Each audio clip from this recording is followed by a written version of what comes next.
Okay, in order, that front piece where the hospital will eventually go is beans.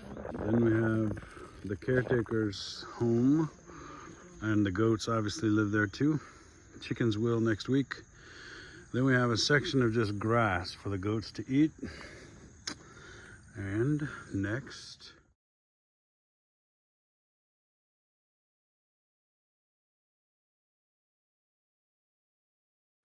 is this small maize garden where we will grow corn.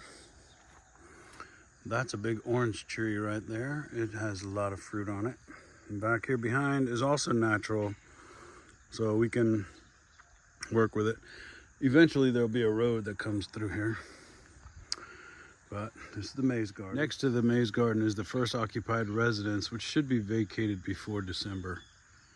There's our property line. This jungle will be thinned out a little bit to make room for the fence, which will go to that anthill, which also will be cleared in the next couple of days. These sticks with thorns are locally known as luchoro. And when you plant them, they sprout and grow and root, making them great fence posts. And because of their thorns, keeps people from bothering them. However, these are being uprooted and removed, as are some of the bigger unwanted trees, to make room for the more preferred local trees. We have mango. This one is called adunu, which is a local word for heart-shaped fruit. And over here is the second residential area, also to be cleared out before December. There's this tiny path, which we're calling a road.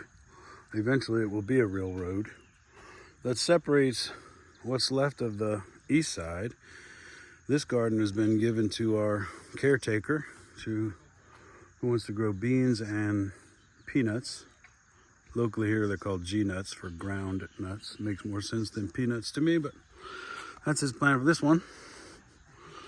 And on the other side of this little road, these are jackfruit trees. But this big garden will also be G-nuts for the ministry. The ministry will sell the produce and make some money. But in the meantime, look at those big fat jackfruit. Ooh. This is the third residential compound, which will be vacated by December. They have planted what is locally known as layata.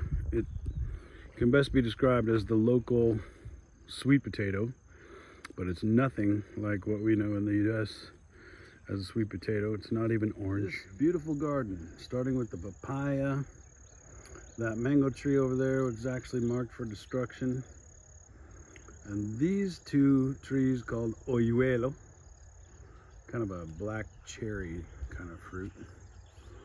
This is, I call it the oyuelo garden because that's where the oyuelo trees are, but this is eventually where we'll put our house, with the front facing the front of the property and the back facing this beautiful valley back here where the pine trees are and the banana trees will eventually go.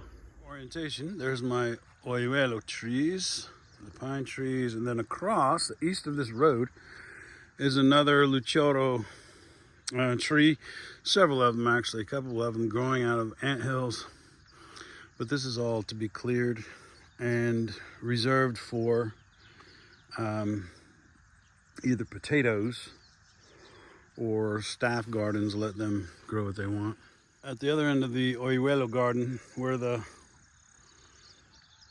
homestead will eventually go, this is where we're going to grow cassava, by the way. Cassava is known in the US as yucca fruit or yucca root. So we plant these sticks and they sprout and grow new little trees. Actually, I'll show you some.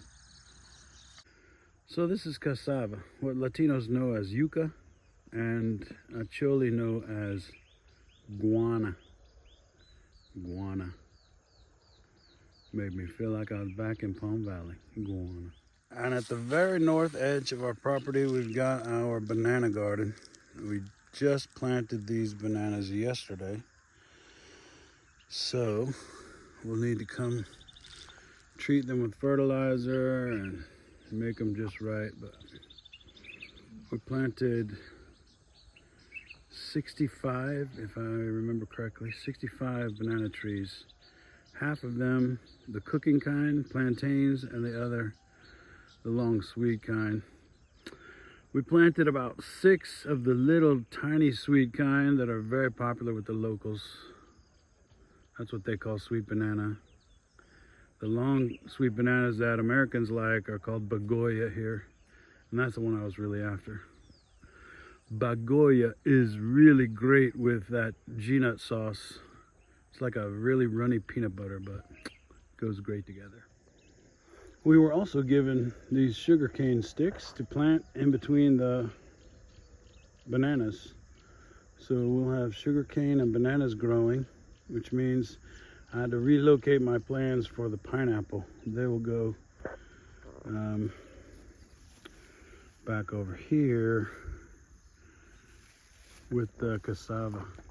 Maybe at the bottom end of the cassava garden will be pineapples. Here ends our property line, but a few more steps over there where that nice lady is gardening is the water well, which is easily accessible through either of these 2 roads. This is the front of the property where we planted the pinto beans, right next to this mango tree, which will be condemned if they ever make this a road. But right here will be our main entrance. From here straight back to where you can see that sorghum planted. The road will cut basically through the middle of the property and join up with that other little goat path that goes to the back of the property. In the few minutes it took to film these little video tour clips, we've already made some changes. So the cassava is going to go where the G-nuts were, and somebody's already planted sesame seeds, which here they call sim-sim, on another one of the gardens. So that's the Oyuelo garden, is taken up with sim-sim from a friend who's helped make all this possible. Anyway, thanks for watching. Follow and like, and please visit tlcuganda.com and see how you can contribute so we can turn this farm into a hospital. God bless you. Bye-bye.